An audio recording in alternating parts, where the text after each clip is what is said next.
Screen share हो रही है मेरी? जी सर। ठीक। आज हम योग दर्शन का तृतीय पाद शुरू करने वाले हैं। अभी तक हम 2 पादों की चर्चा कर चुके हैं। तो हमने पढ़ा समाधि पाद और साधन पाद। अब हम पढ़ेंगे विभूति पाद। समाधि पाद बताया कि जब आप समाधि के लिए आगे बढ़ रहे हैं या योग के मार्ग पर चलेंगे तो उसका महत्व बताया समाधि पाद में कि अष्टांग योग से या योग दर्शन में आप अपने जीवन को ढालेंगे, योग के अंगों को अप्लाई अपने जीवन में करेंगे तो उसका क्या क्या लाभ होगा, पूरा महत्व समाधि पाद में बताया गया। और उस योग मार्ग पर कैसे चलेंगे उसके बारे में जब बात हुई थी तो वो बताया था साधन पाद में। साधन माने कि जैसे आप दिल्ली से आगरा जा रहे हैं तो आपको रेलगाड़ी का सहारा लेना पड़ता है, बस, ट्रेन, अथवा पैदल भी आप जा रहे हैं तो पैरों का सहारा लेना पड़ा। जो आपको आपके गंतव्य तक पहुंचाने में सहायक है वो साधन है। उन साधनों की चर्चा की। इसमें क्रिया योग था और भी अष्टांग योग का वर्णन था और भी कुछ कुछ बातें बीच में बताई गई हैं, जैसे ध्यान है यह, तद्वृत्त यह, जो बीच में सहायक और उप सहायक, जो आपकी मतलब एक तो मुख्य सहायक तत्व है, उसके बाद से कुछ गौण हैं जो उन सहायक तत्वों के साथ मिल करके आपको आपके मार्ग पर पहुंचाने में समर्थ होते हैं। लेकिन जब आप अपने मार्ग पर पहुंचने वाले हैं, ठीक उसी समय आपके चित्त में कुछ बाधाएं भी उत्पन्न हो सकती हैं, कुछ विक्षेप आएंगे अथवा कुछ सिद्धियां आएंगी। वो सिद्धियां अगर आप उनको सकारात्मक लेंगे तो आपको उनसे सकारात्मक अनुभव प्राप्त होगा, आपको अभिप्रेरणा प्राप्त होगी, आपको मोटिवेशन मिलेगा उनसे, और आप अष्टांग योग के मार्ग में उनकी सहायता से आगे बढ़ सकते हैं। लेकिन अगर आप उन सिद्धियों में उलझे रह गए तो फिर जन्म और मरण निश्चित है, ऐसा पतंजलि जी अपने सूत्रों में बताते हैं। विभूतियां यानी सिद्धियां जो आपको आपके मार्ग के लिए अभिप्रेरणा का काम करती हैं। जैसे आप क्लास में पढ़ते हैं तो क्लास में जो सबसे टॉप बच्चा आता है, फर्स्ट आता है, तो उसको पुरस्कार मिलता है, उसको गोल्ड मेडल मिलता है या उसको कोई और पुरस्कार मिलता है, या जिसकी अटेंडेंस सबसे ज्यादा होती है क्लास में उसके लिए भी कुछ ना कुछ प्राइज होता है। तो वो एक मोटिवेशन के लिए होते हैं। अगर वो जो बच्चा क्लास में सबसे ज्यादा नंबर लेके आया है और उसको गोल्ड मेडल मिला तो सोचे मैं तो पढ़ाई में सबसे आगे हूँ, मुझे पढ़ने की जरूरत ही नहीं है, तो वहीं से वो पढ़ाई में कमजोर होना शुरू होगा और आगे अपने उसका जो अंतिम लक्ष्य है वहां तक पहुंचने में वो असफल रहेगा। तो ठीक यही काम हमारी सिद्धियां भी करती हैं। तो हम उन सिद्धियों में उलझे नहीं, जबकि उनको माध्यम बना करके हम आगे चलें। ये इसका जो है एक भावार्थ है या भूमिका आप कह सकते हैं। इसका जो पहला सूत्र है, थोड़ा सा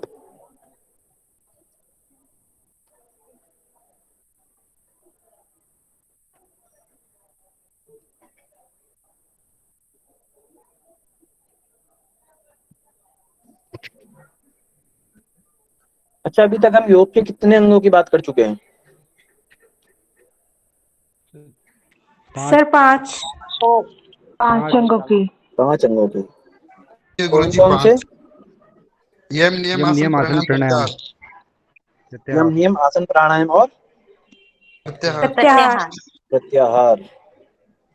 इनको क्या बोलते हैं?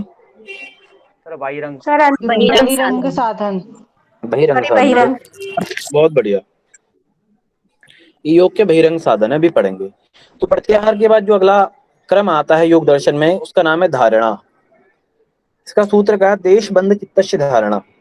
किसी देश में, किसी स्थान में या कोई ऐसी वस्तु जहां पर आपका चित्त कुछ क्षण के लिए ठहर जाए और ठहरते ठहरते चित्त एकाग्र होने लगे, उसी को धारणा कहते हैं। माइक किसका होने प्लीज बंद करें।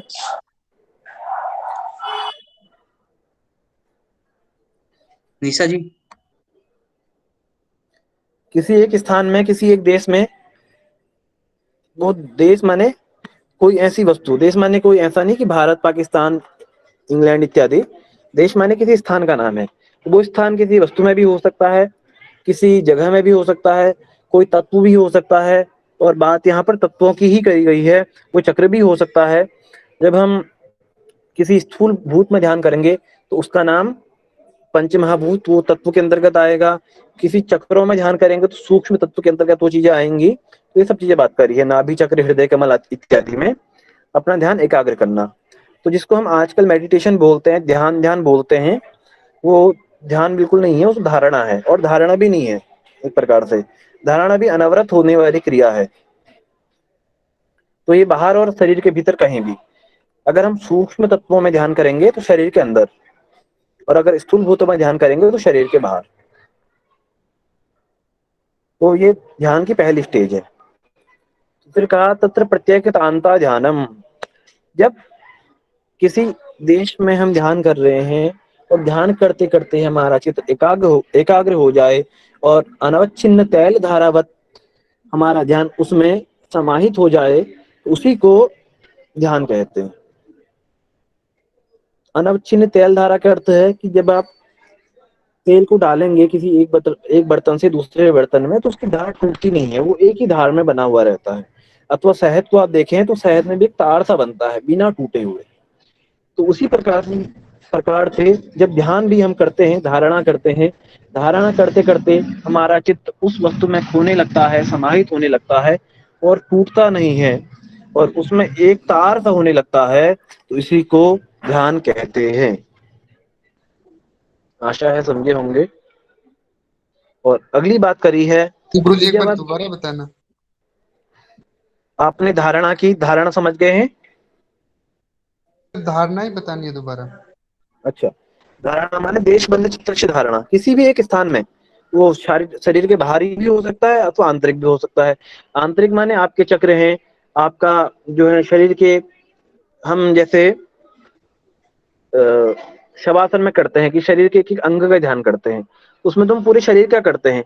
तो किसी भी शरीर के एक आंतरिक अंग का ध्यान, चक्रों का ध्यान, हृदय कमल का ध्यान, ये सब चीजें। और बाहरी ध्यान किसी भी स्थूल वस्तु में हम त्राटक करते हैं, किसी एक रूप को लेके चलते हैं, किसी वस्तु को लेकर के चलते हैं, किसी ज्योति को लेकर के चलते हैं, ये बाहरी वस्तु है। इनमें अपने चित्त को टिका देना, ठहरा देना, ये धारणा है। और जी गुरु उसी जी। में जब पर सर जी सर हाँ जी धारणा तो एक जगह स्थित नहीं होती ना, वो तो बार बार भंग हो जाती है। नहीं, वो सब चीजें ना जब आप प्रत्याहार करेंगे और प्राणायाम करेंगे तो वहां पर बताया धारणा को जो योग्यता मनसा, वो चीजें धारणा नहीं होती। जब प्राणायाम करेंगे तो तब जाके धारणा की योग्यता आती चित्त में। तो बंद बार बार होना उसका ऐसा नहीं होता है। हम शुरू करेंगे ऐसे ही बिना प्राणायाम वगैरह के तो बंद होना ही होना है, स्वाभाविक है। लेकिन जब आप इससे पहले के साधनों को सिद्ध करेंगे तो तब जाके आप धारणा के अधिकारी हैं, और तभी आपका ध्यान किसी वस्तु पर टिकेगा। तो वही धारणा है। और धारणा करते करते आप अपने स्वरूप को खोने लगेंगे और उसमें एक तार से जुड़ जाएंगे, उसी को ध्यान कहा। और जब ध्यान करते करते आप पूरी तरह से स्वरूप शून्य हो गए, अब अपने स्वरूप को भी भूल गए, स्वरूप शून्यमेव समाधि और तदेव अर्थ मात्र निर्भासम। अच्छा, अर्थ मात्र बताइए क्या है? पढ़ चुके हैं अर्थ मात्र? सिर्फ अर्थ का रह जाना। अर्थ का ही ध्यान अर्थ का लगाना अर्थ, है, जिसमें हम देह लगा रहे हैं, जिसमें हमारी जो देह का ध्यान रहेगा हमें बस, बाकी हम अपने स्वरूप को भूल जाएंगे। जिसका हम ध्यान कर रहे हैं केवल वही हमारे चित्त में बैठे रहे और हम अपने स्वरूप को भी भूल जाएं, इसी को ही अर्थ मात्र कहते हैं। तो हमने अपना स्वरूप भी खो दिया ध्यान करते करते में, मतलब सामने वाले चीज का ध्यान है और उसमें हम समाहित हो रहे हैं, ऐसा अनुभव होता है। लेकिन जब समाधि होती है तो स्वरूप शून्य हो जाता है, और स्वरूप शून्य में समाधि तदेव अर्थ मात्र निर्वातम। चित्त में केवल अर्थ मात्र की प्रतीति शेष होगी, जिसका हम ध्यान कर रहे हैं अनावरत, उसकी छवि हमारे मस्तिष्क पटल पर रहेगी, हमारी बुद्धि उसी में विलीन हो जाएगी और अपने स्वरूप का भी हमें होश नहीं रहेगा। इसी को समाधि कहते हैं। अब एक बात और ध्यान देने योग्य यहाँ पर है कि जो समाधि बताई यहाँ पर, ये समाधि कौन सी है? निर्वितर्क समाधि। सवितर्क समाधि। निर्वितर्क। अच्छा, और कोई? नहीं सर, यहाँ पे वो अलग है, यहाँ पे वो समाधि नहीं है, संप्रज्ञात भी नहीं है, असंप्रज्ञात भी नहीं है, और यहाँ पे अलग समाधि है। वो मतलब वो समाधि से नहीं लिया गया यहाँ पे शायद। थोड़ा जोर से बोलो। वो समाधि नहीं है यहाँ पे, मतलब कौन सी समाधि नहीं है? असंप्रज्ञात संप्रज्ञात समाधि है। जिसको संप्रज्ञात हो उसमें क्या होता है, कहते वो नहीं है। उसमें क्या है, उसमें क्लेश होते हैं चित्त में, यहाँ पे तो अलग है थोड़ा। ठीक है, बाकी और कोई बताए? निर्विचार से सवितर्क समाधि। जी, इसमें सभी समाधि होगा सर। सभी समाधि का अर्थ क्या है? मतलब कि इसमें हम अपना स्वरूप को भूल रहे हैं, लेकिन उसमें जो जो ध्येय है उसमें तो इसका हमारा दू, ध्यान लगा हुआ इसका है ना। वो इसका दूसरा नाम? संप्रज्ञात समाधि। संप्रज्ञात समाधि। बहुत अच्छा, आपने उमा जी ने बहुत अच्छा बताया, भावना जी ने भी अच्छा बताया। ये जो समाधि है इसको संप्रज्ञात समाधि कहते हैं। सर संप्रज्ञात समाधि जो आप कैसे सुनिए, होगा? बता रहा हूँ आगे। हमने संप्रज्ञात के भेद पढ़े थे, वितर्क, विचार, आनंद और अस्मिता। इसमें क्या क्या पढ़ चुके हैं हम वितर्क, विचार, आनंद और अस्मिता में? किन किन वस्तुओं में ध्यान लगता है? नीरज जी आप ही बताएं, आप ही का प्रश्न है, जी बताइए कि वितर्क, विचार, आनंद और अस्मिता क्या क्या है? जी भैया जी। वितर्क, विचार, आनंद और अस्मिता क्या क्या है, ये बताइए थोड़ा सा। अभी थोड़ा ध्यान नहीं आ रहा भैया। और कोई बताने का प्रयास करें। जी मैं बताऊं सर। हम्म जी, इसमें वितर्कानुगत समाधि में हम पंच महाभूतों पर ध्यान करते हैं, और विचारानुगत समाधि जो है उसमें हम पंच तन्मात्रा पर करते हैं, हम्म और आनंदा जो है उसमें आनंदानुगत समाधि जो है उसमें हम उसमें 11 जो है हमारे जैसे कि 5 ज्ञानेंद्रिय, 5 कर्मेंद्रिय, मन हमारे जो आ गए उसमें करते हैं, और अस्मितानुगत जो है उसमें महत या फिर बुद्धि तत्व पर करते हैं सर। बहुत अच्छा। तो नीरज जी अब थोड़ा सा क्लियर हो रहा है? जी नीरज जी? जी जी भैया, जी भैया। हाँ।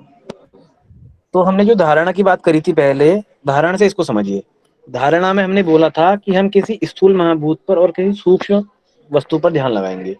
सूक्ष्म माने सारी तन्मात्राओं से जितनी भी चीजें अंदर की हैं, चक्र इत्यादि सब सूक्ष्म में आते हैं। और स्थूल भूत क्या है? सारे बाहर की चीजें जितनी भी हमें दिख रही हैं, शब्द, रूप, रस, गंध, स्पर्श, सारी चीजें। तो स्थूल भूतों में पहले हम वितर्क समाधि करेंगे, तभी हमारा ध्यान सूक्ष्म महाभूतों में लगेगा, सूक्ष्म तन्मात्राओं में लगेगा, चक्रों में लगेगा। उसके लिए पहले हमें आवश्यकता होगी स्थूल भूतों की। तो वितर्क और विचार, आनंद और अस्मिता, ये सब सवितर्क के अंतर्गत आता है, और धारणा भी हम उन्हीं में करते हैं।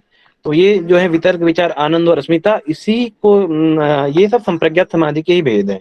तो इसीलिए जब हम चाहे स्थूल भूतों में ध्यान करें अथवा सूक्ष्म भूतों में ध्यान करें, ये सब संप्रज्ञात समाधि के ही अंग हैं। और जब हम उसी में संप्रज्ञात समाधि में ही धारणा कर रहे हैं, उसी में ही ध्यान कर रहे हैं, और जब हमारी समाधि उसी में हो जाएगी, स्थूल महाभूतों में और सूक्ष्म महाभूतों में, तो ये समाधि असंप्रज्ञात कैसे हो सकती है? स्वाभाविक है कि संप्रज्ञात समाधि ही होगी।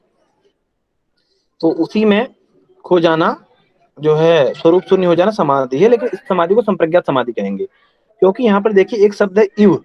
इव में जैसे स्वरूप शून्य सा हो जाना बोला है, पूरी तरह से स्वरूप शून्य होना नहीं बोला है। यहाँ पर देखिए स्वरूप शून्य सा हो जाता है। स्वरूप शून्य होने में और स्वरूप शून्य सा होने में हमें शून्यता का अनुभव होगा, लेकिन पूरी तरह से स्वरूप शून्य तभी होगा जब हम असंप्रज्ञात समाधि को प्राप्त करेंगे। और असंप्रज्ञात समाधि तब होगी जब हमें पुरुष का साक्षात्कार होगा, और पुरुष का बोध हो जाएगा, और तदा दृष्टो स्वरूपे अवस्थान हो जाएगा, और निर्बीज समाधि सिद्ध हो जाएगी। और यहाँ पर सबीज समाधि हो रही है, और सबीज समाधि माने बीज सहित हो रही है। और बीज चित्त में वितर्क, विचार, आनंद और अस्मिता रूप से जो संस्कार हमारे चित्त में पड़े हैं, उनका बीज हमारे चित्त में शेष है।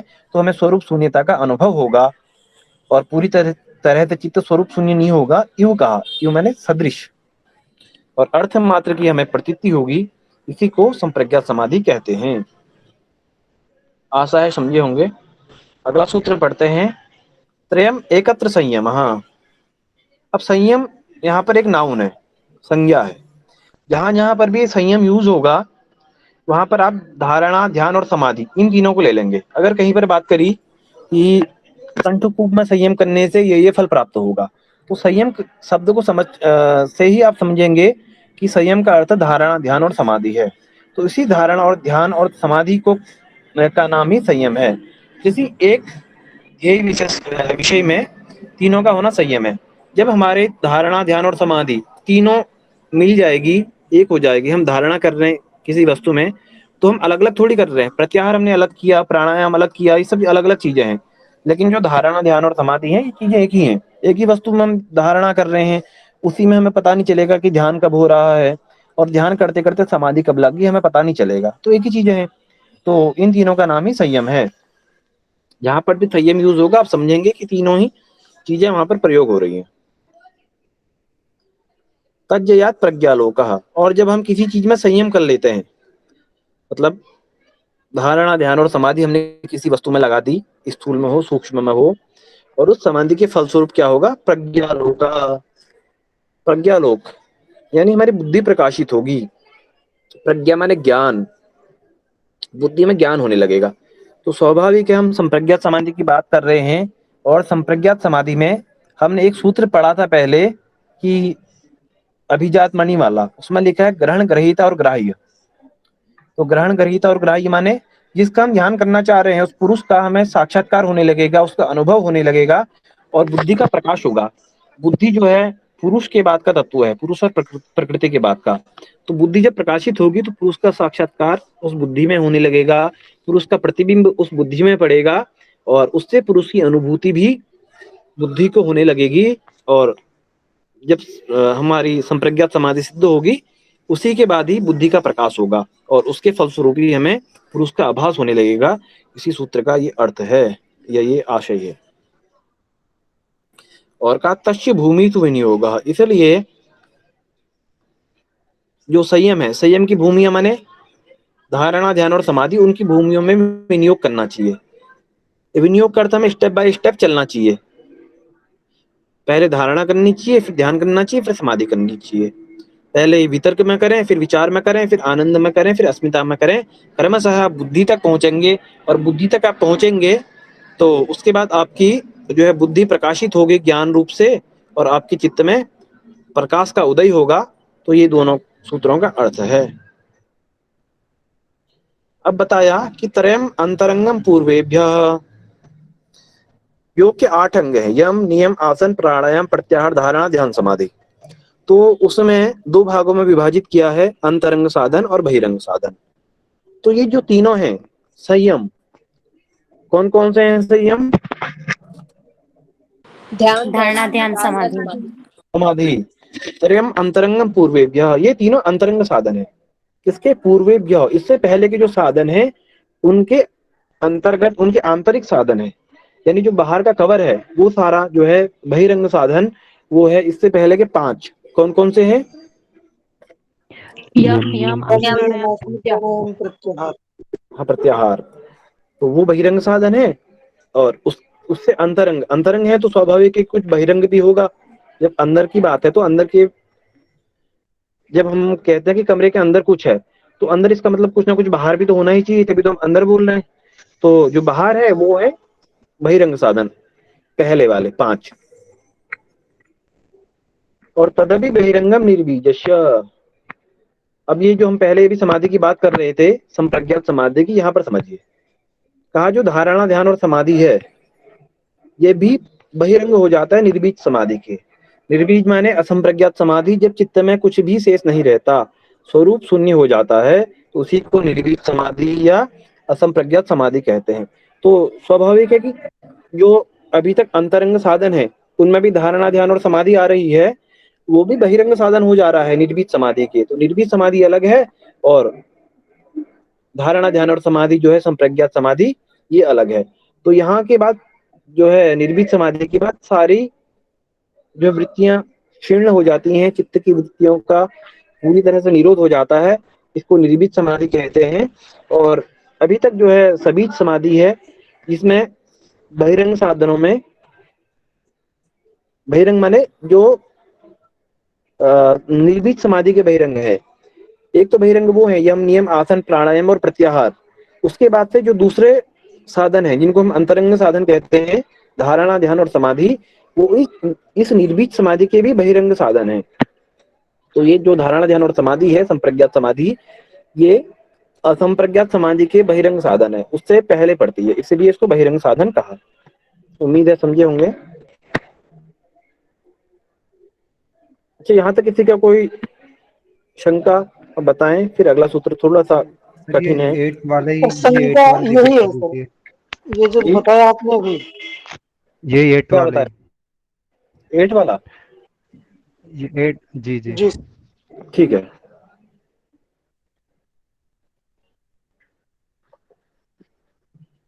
समझाता हूँ, कोशिश कर रहा हूँ।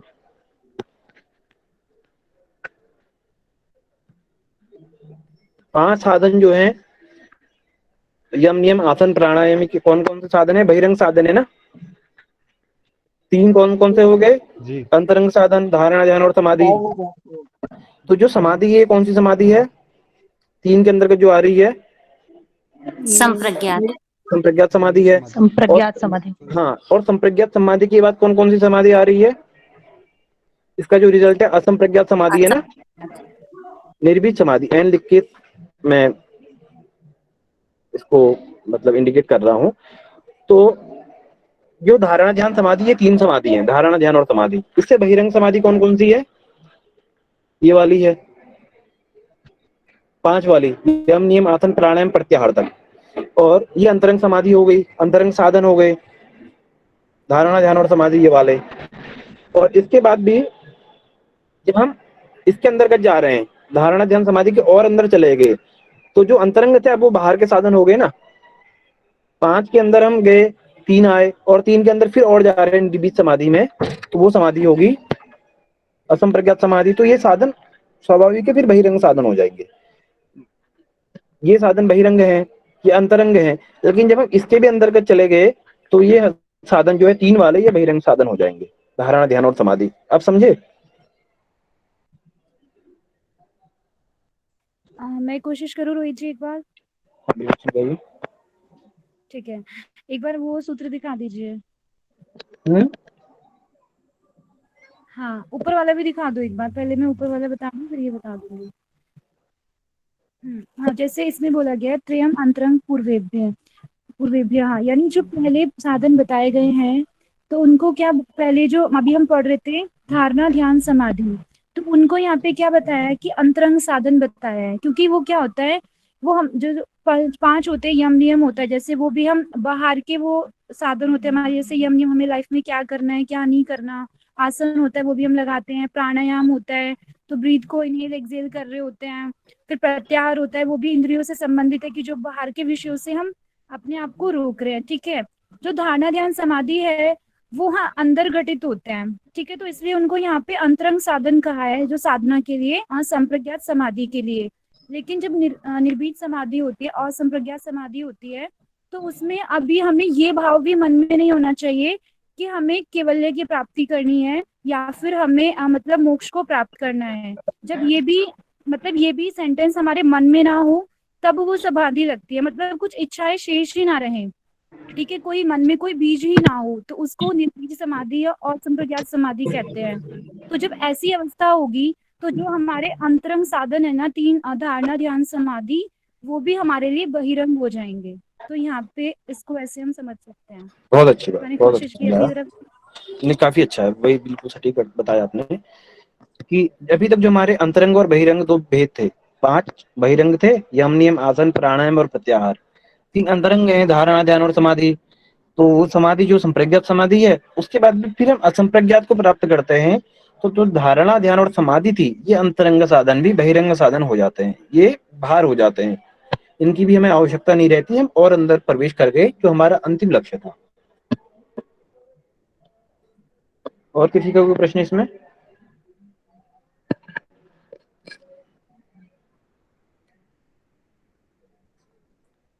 किसी का कोई प्रश्न है? No sir, no sir. जी बोलिए। No sir. ठीक है, ठीक है। अब हम परिणामों की बात कर रहे हैं। थोड़ा कठिन विषय है, समझने की कोशिश करें इसको सरल तरीके से, ज्यादा इसके अंदर नहीं जाऊंगा। परिणाम माने हमारी अंतिम स्थिति चित्त की, वो क्या है?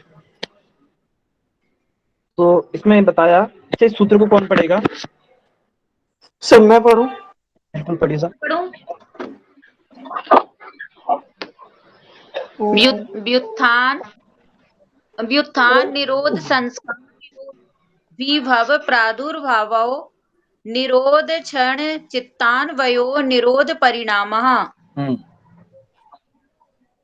बहुत अच्छा। हमारे चित्त में हमेशा उथल पुथल रहती है, एक संस्कार उठता है, एक बैठता है। तो वो जो उठने वाला संस्कार है वो व्युत्थान संस्कार है, जो दूसरा बैठता है वो निरोध संस्कार है। तो कहा व्युत्थान निरोध संस्कारयो अभिभव प्रादुर्भावो, एक का उठना है दूसरे का बैठना है। तो ये स्थिति सामान्य चित्त की होती है स्वाभाविक रूप से।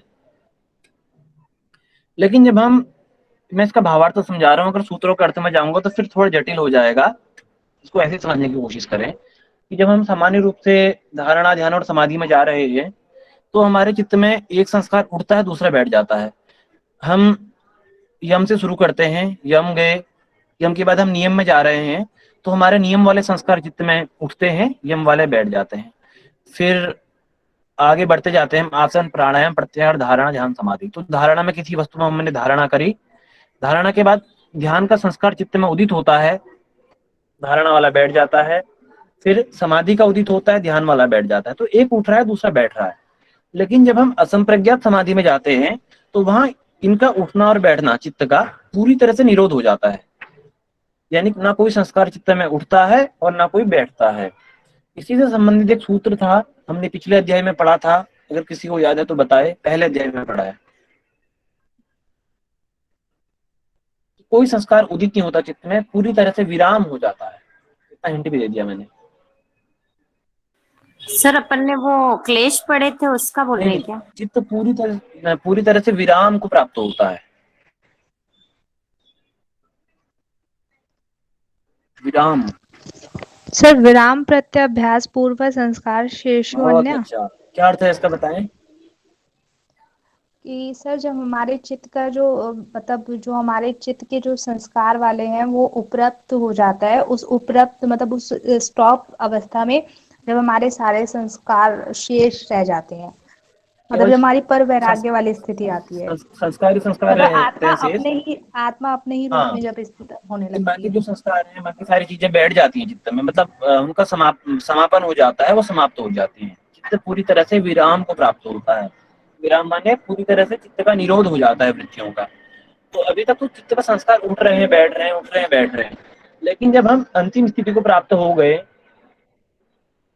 जैसे आपने एक स्थान से दूसरे स्थान को जाना है, दिल्ली से उत्तराखंड जाना है, तो आप दिल्ली से गए गाजियाबाद, गाजियाबाद से मुरादाबाद, मुरादाबाद से रामपुर। तो आप एक स्टेशन को छोड़ रहे हैं, आपका अगला स्टेशन, मतलब एक जो हमारा अगला स्टेशन है वो हमारा उदित हो रहा है, उसका हमारे चित्त में प्रादुर्भाव हो रहा है, और जो दूसरे स्टेशन चले गया उसका विराम हो रहा है, वो बैठ रहा है। लेकिन जब हम उत्तराखंड में पहुंच जाएंगे तो फिर ना हमने किसी को प्राप्त करना है और ना किसी का मतलब अभिभव होना है, किसी को छोड़ना है। तो वहां पर चित्त पूरी तरह से विराम हो जाएगा जब हम असंप्रज्ञात समाधि में पहुंच जाएंगे। तो इसी को चित्त का निरोध परिणाम कहते हैं। चित्त पूरी तरह से विराम को प्राप्त कर लेता है उस निरोध की अवस्था में, उस असंप्रज्ञात समाधि की अवस्था में, जिसमें ना चित्त में कोई संस्कार उठते हैं ना बैठते हैं। इससे पहले चित्त में सारे संस्कार उठ रहे हैं, बैठ रहे हैं, उठ रहे हैं, बैठ रहे हैं। लेकिन जब हम अपने अंतिम लक्ष्य को प्राप्त करते हैं, असंप्रज्ञात समाधि को प्राप्त करते हैं, तो निरोध काल में चित्त का निरोध संस्कारानुगत होना निरोध परिणाम है। देखिए इसकी भाषा बहुत कठिन है। निरोध परिणाम को इस प्रकार से समझिए कि जब चित्त में असंप्रज्ञात समाधि होती है और चित्त में सारे जो परिणाम है, सारे जो संस्कार है दब जाते हैं, वो बैठ जाते हैं, मतलब समाप्त हो जाते हैं, और पूरी तरह से चित्त निरोध हो जाता है। और किसी भी जो चित्त वृत्ति निरोधों की स्थिति है उसी को असंप्रज्ञात समाधि या स्वरूप शून्य की अवस्था कहते हैं और निर्बीज समाधि कहते हैं। ये सूत्र का भावार्थ है। इसकी शैली बहुत कठिन है सूत्र की, तो वो बाकी लोगों को जटिल लगेगी समझाने में। फिर मैं ऐसे अगर शब्दों का प्रयोग करूंगा संस्कारानुगत, तो बहुत सारे ऐसे लोग हैं कि जो हिंदी बहुत ज्यादा कठिन वाली नहीं समझ पाएंगे। इतना समझिए सरल शब्दों में कि अभी तक जो सारे संस्कार उठ रहे थे, बैठ रहे थे, उठ रहे थे, बैठ रहे थे, वो पूरी तरह से समाप्त हो गए। हमने अपने अंतिम लक्ष्य को पा लिया, वहां ना कोई संस्कार उठता है ना बैठता है, पूरी तरह से चित्त में विराम लग गया, और विराम लगने का नाम ही असंप्रज्ञात समाधि या निरोध परिणाम है। निरोध परिणाम माने असंप्रज्ञात समाधि। इस समय चित्त में कोई भी परिणाम उदित नहीं होगा, नहीं उठेगा, उसका प्रादुर्भाव नहीं होगा। तो 3 प्रकार के परिणाम बताए पतंजलि ने। एक बताया समाधि परिणाम, दूसरा परिणाम बताया एकाग्रता परिणाम, तीसरा बताया निरोध परिणाम। तो ये जो परिणाम है ये अंतिम परिणाम है। क्योंकि हमारी जो अंतिम स्थिति होती है वो समाधि होती है, असंप्रज्ञात समाधि। और उस स्थिति से पहले कुछ 2 परिणाम और होते हैं चित्त के, उन परिणामों के बारे में हम जान लें। तो यहाँ तक पहुंचने के लिए हमें 2 परिणामों का सामना और करना पड़ता है। तो चित्त की 5 भूमियां हमने, अच्छा पहले इसका फल पढ़ें, फिर हम बाकी के 2 परिणाम पढ़ेंगे। तो जब हमारा निरोध परिणाम होगा, चित्त में किसी भी प्रकार के संस्कार जो है शेष नहीं रहेंगे, ना हमारे चित्त में कोई कर्म करने की इच्छा रहेगी, ना भावना रहेगी, और चित्त में पूरी तरह से निरोध होगा, शांति रहेगी, कोई उथल पुथल नहीं होगी। उसी को निरोध परिणाम कहते हैं। और उसका जो फल है, तस्य प्रशांत वाहिता संस्कारात्, उससे चित्त प्रशांत हो जाएगा, उससे जो संस्कार हैं वो प्रशांत होंगे। प्रशांत का अर्थ क्या होगा, कोई बताने का प्रयास करेगा? सर शांत, शांति से कैसे पानी बहता है वैसे एकदम शांत रहना। और कोई बताने का प्रयास करें? गहरी शांति, स्थिरता। अच्छा, और सर शांत स्वरों की स्थिति बनी रहना। ठीक है, अब मैं बताता हूँ। 2 अक्षर हैं, एक शांत एक प्रशांत, पूरा उपसर्ग लग गया। ये चीजें जो आदमी संस्कृत पढ़ता है उसका ये फायदा होता है। तस्य प्रशांत वाहिता संस्कारात्, जब आप निरोध समाधि को प्राप्त करेंगे तो चित्त प्रशांत हो जाएगा। अभी तक आप संप्रज्ञात समाधि में थे तो आपका चित्त शांत होता है, लेकिन प्रशांत माने चित्त में हमेशा के लिए किसी भी प्रकार की कोई उथल पुथल ना होना, वो प्रशांत है। आपने सुदामा का नाम सुना होगा, सुदामा के बारे में सुना होगा। श्रीमद् भागवत में वर्णन है कि कृष्णस्यासीत् सखा कश्चित् ब्राह्मणो ब्रह्मवित्तमः विरक्त इंद्रियार्थेषु प्रशांतात्मा जितेंद्रियः। तो वो जो सुदामा के बारे में बताया कि वो बहुत ब्रह्मवेत्ता थे, इंद्रियों से सारे विरक्त थे, और उनमें एक उदाहरण दिया प्रशांत आत्मा जितेंद्रिय। उनका नाम है प्रशांत आत्मा, उनको विशेषण दिया कि उनकी आत्मा कैसी है, प्रशांत है। और वो प्रशांत भगवान के आगे भी यूज नहीं हुआ है। भगवान को भी कहते हैं शांताकारम भुजगशयनम, यानी कभी ऐसी स्थिति आती है कि भगवान को क्रोधी होना पड़ता है, लेकिन सुदामा ऐसे व्यक्तित्व थे, उनके जीवन में कभी क्रोध की लेश मात्र भी क्रोध उनके जीवन में नहीं था। तो प्रशांत वो है। भगवान भी क्रोधी होते हैं, भगवान भी दुष्टों का संहार करते हैं, तो भगवान का एक रौद्र रूप होता है। लेकिन सुदामा ऐसे व्यक्तित्व थे जो प्रशांत वाहिता जिनके चित्त में थी, और उनका चित्त प्रशांत था, उनके जीवन में कभी क्रोध क्षण मात्र भी नहीं था। तो इस उदाहरण से प्रशांत को समझें, तो जिसमें किसी भी प्रकार की कोई उथल पुथल ना हो, चित्त प्रशांत हो जाए, उसमें कभी उथल पुथल होने की संभावना भी ना हो, वो प्रशांत है। शांत में भी उथल पुथल होने की संभावना है, लेकिन प्र उपसर्ग लग गया, और एक प्र शब्द लगने से चित्त प्रशांत हो गया, और ऐसे संस्कार चित्त में प्रवाहित होने लगे जो पूरी तरह से चित्त को निरोधित कर देते हैं, चित्त की वृत्तियों का पूरी तरह से निरोध कर देते हैं। यही चित्त की प्रशांत वाहिता है, और इसी को निर्बीज समाधि कहते हैं। क्योंकि निर्बीज में अभी तक जो सबीज समाधि है, चित्त की वृत्तियों का निरोध तो उसमें भी हो गया, लेकिन बीज रूप में संस्कार चित्त में बचे हैं, तो सबीज समाधि है। लेकिन जब पूरी तरह से निरोध हो जाएगा तब प्रशांत, ये विशेषण यहाँ पर लगा है, और ये लगेगा निरोध परिणाम के बाद। तो अगर पूछा जाएगा निरोध परिणाम का फल बताएं, तो आप कहेंगे तस्य प्रशांत वाहिता संस्कारात्। या ऐसा पूछा जाएगा कि चित्त की प्रशांत वाहिता कब होती है, तो कहेंगे कि प्राणायाम की अवस्था में, निरोध परिणाम की अवस्था में, समाधि परिणाम की अवस्था में, एकाग्रता परिणाम की अवस्था में। तो आपका उत्तर आएगा निरोध परिणाम की अवस्था में, क्योंकि इसमें चित्त पूरी तरह से प्रशांत हो जाता है। तो अभी तक मैंने एक परिणाम की बात करी थी जो हमारा सबसे लास्ट वाला परिणाम था। अब उससे पहले 2 परिणाम और बचे हैं, समाधि परिणाम और एकाग्रता परिणाम। तो ये पहला परिणाम है। इसके बाद आता है दूसरा परिणाम, एकाग्रता परिणाम, ये। और इसके बाद जो आएगा वो होगा निरोध परिणाम। तो पहला समाधि परिणाम, दूसरा एकाग्रता परिणाम, तीसरा निरोध परिणाम। बहुत सारे लोग उल्टा बोलते हैं कि पहले निरोध परिणाम होता है, तो वो सूत्रों के अभाव में या अल्पज्ञता के अभाव में ऐसा बोलते हैं, या कोई पहले एकाग्रता परिणाम को बोलता है, फिर समाधि परिणाम को बोलता है, फिर निरोध परिणाम को बोलता है। लेकिन ऐसा नहीं है, अभी आप समझेंगे कैसे होता है।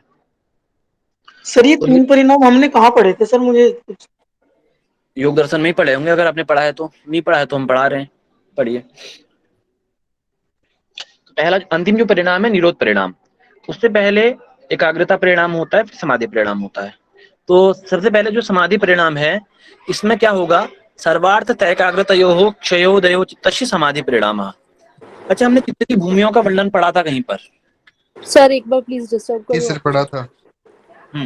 जी बोलिए। आप पहला कौन सा वाला परिणाम है? समाधि पहला है? समाधि, क्रम से समाधि है, फिर एकाग्रता है, फिर निरोध परिणाम है।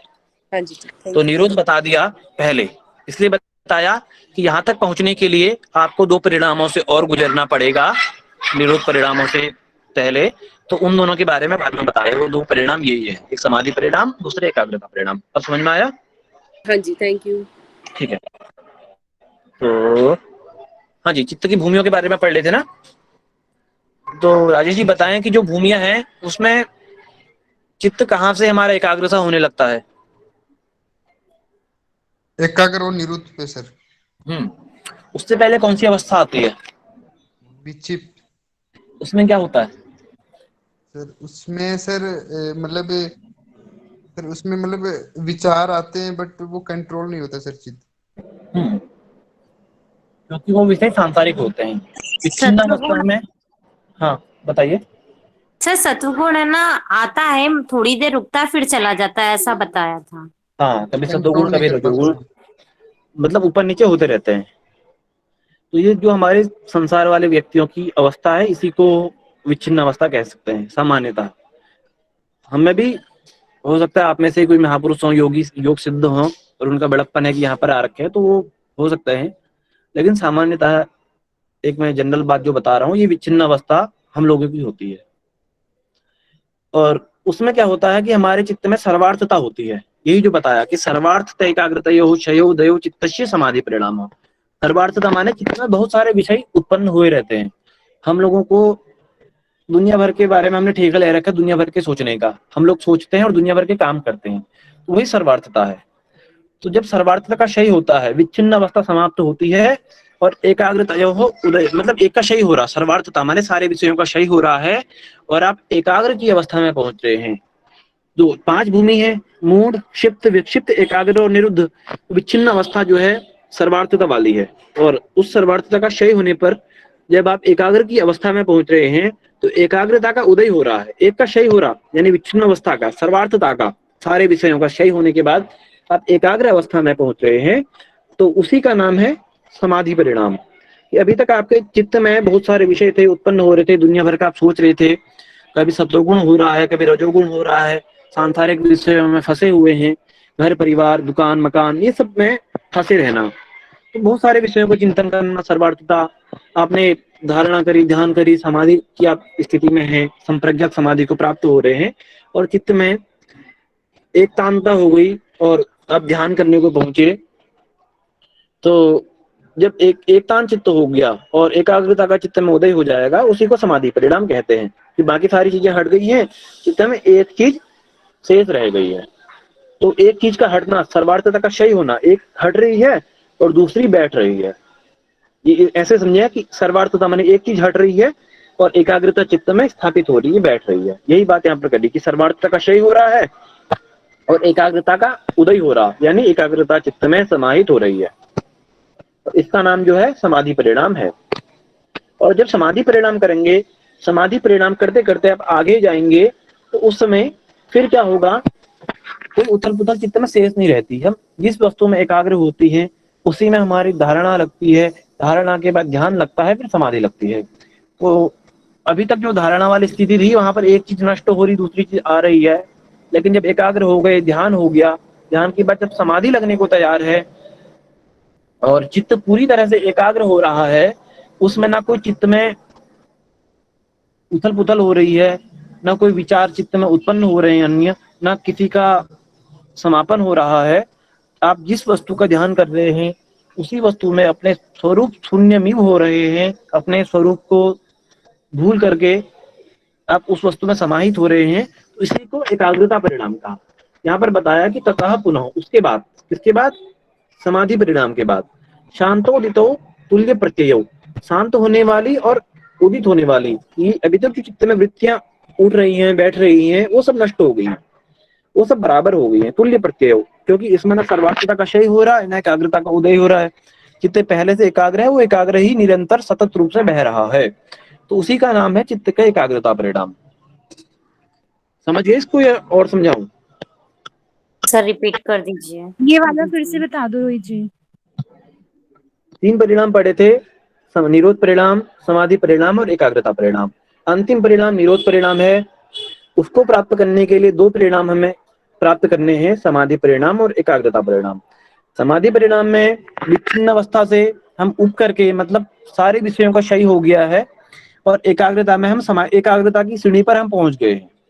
तो एक सीढ़ी को हमने पार करके जब हम एकाग्रता वाली सीढ़ी में पहुंचे हैं, तो उसी एकाग्रता वाली सीढ़ी में आगे बढ़ जाना, कि ना जहां पर आपको ना कोई सीढ़ी चढ़नी है और ना उतरनी है, शांत और उदित, ना कोई सीढ़ी चढ़नी है ना कोई चित्त में मतलब शांत हो रहा है कोई परिणाम, और ना कोई उदित हो रहा है।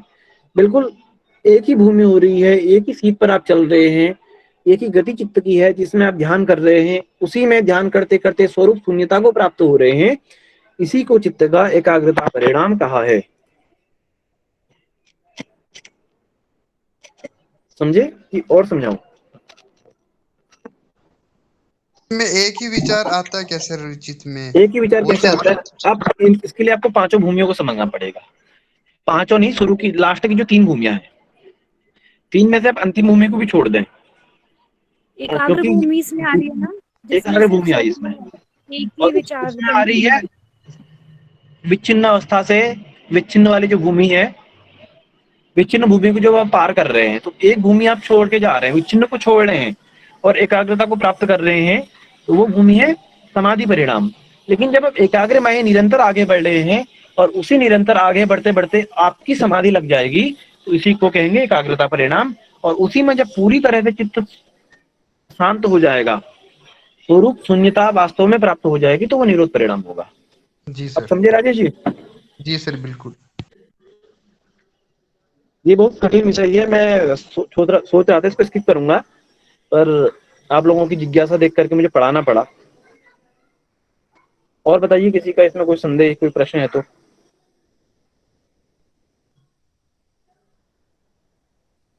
सर ये परिणाम और समाधि, इसमें फर्क क्या आएगा? परिणाम और समाधि में फर्क क्या आएगा? देखिए, परिणाम और समाधि, समाधि 2 प्रकार की बताई, संप्रज्ञात और असंप्रज्ञात। तो जो परिणाम है, परिणामों के अंदर ही समाधि आती है।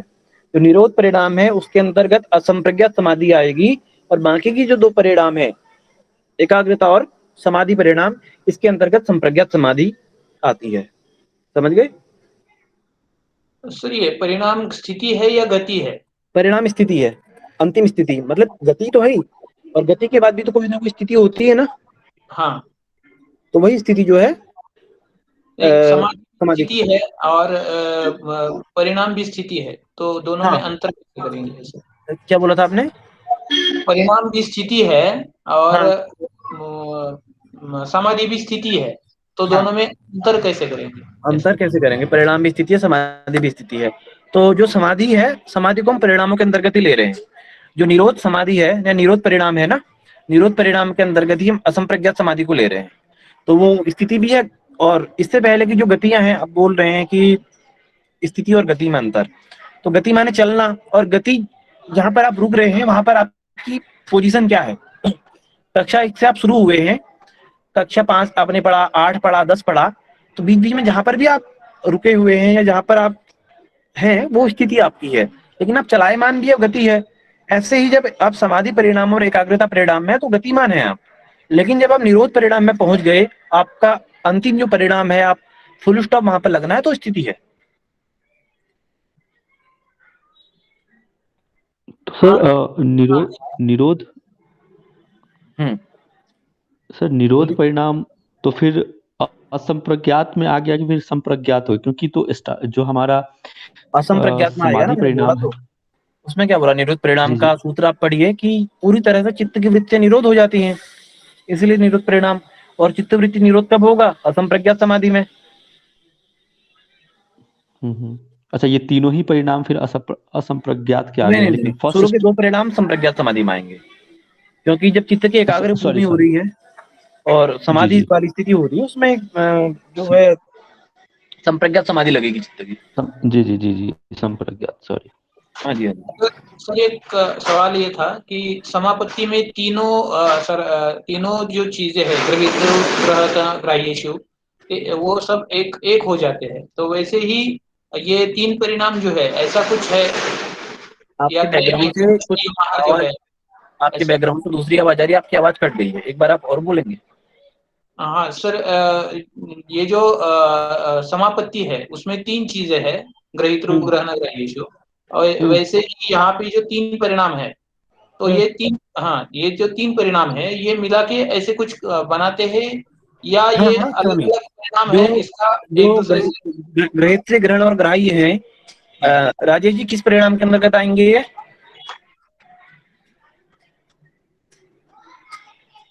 राजेश जी, राजेश जी, अच्छा कोई और बताए, क्या आप तक आवाज आ रही है? सर समापत्ति में ही तो आएंगे सर। हाँ, समापत्ति माने जो है संप्रज्ञात समाधि है, क्योंकि संप्रज्ञात समाधि में ही हम लोग एकाग्रता परिणाम और समाधि परिणाम में चल रहे हैं, और निरोध परिणाम असंप्रज्ञात समाधि है। तो संप्रज्ञात समाधि में ही हमारा ग्रहण, गृहीत और ग्राह्य हमें भेद होता है, त्रिपुटी प्रत्यक्ष होती है, और उसी के अंतर्गत हमें पुरुष का बोध होता है और अपने स्वरूप का भी हमें बोध होने लगता है। मतलब हमें पता है कि हम पुरुष का ध्यान कर रहे हैं, लेकिन पुरुष में समाहित नहीं हुए हैं, और जब समाहित हो जाएंगे तो निरोध परिणाम हो जाएगा। विश्वनाथ बोध जी, आप होना स्पष्ट हैं? और बोध होना और अनुभव प्राप्त करने होना, में अंतर हो जाता है ना हाँ, सर। अनुभव करने में, आप बोध होना ही अनुभव करना है, लेकिन ओके प्राप्त सर। करना अंतर है। किसी को आपको बोध हो गया है, लेकिन किसी को प्राप्त करने में अंतर है। जी सर जी। हाँ जी, ओके सर। ठीक है। और किसी को कोई प्रश्न है?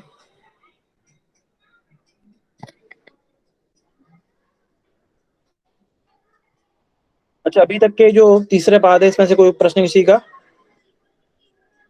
नो सर, हमारा तो नहीं है। ठीक है।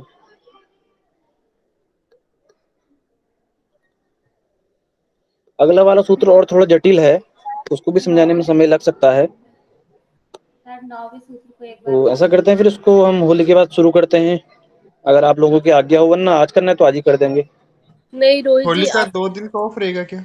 हम्म, फिर कितने दिन का ऑफ होगा? देखते हैं 2-3 दिन का। कल तो संडे है, परसों होली है, और उसके दूसरे दिन शायद एक त्योहार और होता है, तो आपको सूचना मिल जाएगी ग्रुप से। रोहित जी चित्त की भूमि समझा सकते हैं अभी? चित्त की भूमि समझा देंगे अभी, पहले आप बाकी बताइए। सर ये प्रउपसर्ग का क्या अर्थ होता है? प्रो माने विशेष,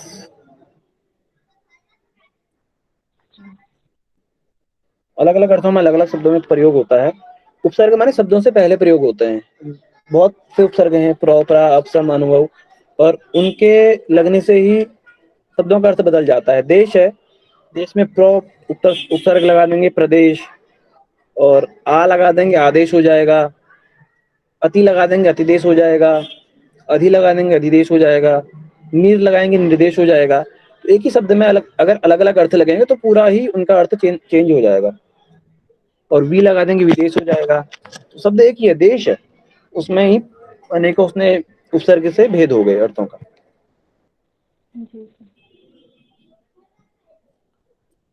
सर, हाँ जी, राहुल सर, ये तत्पुनः शांतोदितो तुल्य प्रत्ययो चित्ते से एकाग्रता परिणाम, मतलब ये पूरी शांति हो जाए, सारे विचारों का दब जाता है, तब एकाग्र परिणाम। लक्ष्मी जी इसको समझाइए।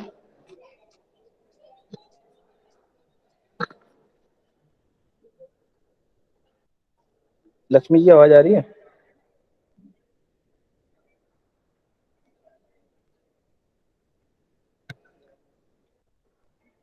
कौन समझाएगा? और पूनम जी? जी सर। चित्त के 2 परिणाम हमने देखे थे, व्युत्थान और निरोध। व्युत्थान यानी जब हमें कुछ करने का मन होता है, और निरोध यानी जब हमारा मन उसको रोकता है। मीन्स ये सिंपल शब्दों में उसका ये अर्थ है। तो जब हमारा वृत्ति तुल्य प्रत्यय हो जाता है, यानी शांत होना चित्त का और उदित होना, ये दोनों तुल्य प्रत्यय होने लगते हैं, दोनों वृत्तियां एक समान सी हो जाती है, तब हम एकाग्र हो जाते हैं। वो चित्त का एकाग्रता परिणाम है। ना कोई चित्त में विचार उठते हैं ना कोई बैठते हैं, जिसमें चल रहे हैं। उठेंगे बैठेंगे तब ना कि जब हम कोई किसी के बारे में सोचेंगे। जब हम स्वरूप शून्य हो रहे हैं, किसी एक ही अर्थ मात्र से हमारे चित्त में है, हम त्राटक कर रहे हैं, त्राटक करते करते वो जो दिया है वही केवल हमारे चित्त में बैठा हुआ है, हम अपने स्वरूप को भी भूल गए हैं। उसमें ना कोई विचार उठ रहा है ना कोई बैठ रहा है। बैठेगा तो तब जब कोई उठेगा। तो वही है, शांत और उदित होने वाली वृत्तियां बिल्कुल समाप्त हो गई है। चित्त जिसका ध्यान कर रहा है उसी में एकाग्र होते चला गया, यही एकाग्रता परिणाम। राधिका जी समझे? जी सर जी, आगे से समझ। बहुत बढ़िया जी। तो चलिए, रंगोत्सव होलिकोत्सव आपके जीवन में खूब अपार खुशियां लाए, आपके जीवन में रंग भरे, आप स्वस्थ रहें, मस्त रहें, व्यस्त रहें, पर अस्त व्यस्त ना रहें, ऐसी हमारी शुभकामनाएं आपके साथ हैं और आप अपने लक्ष्य को प्राप्त करें।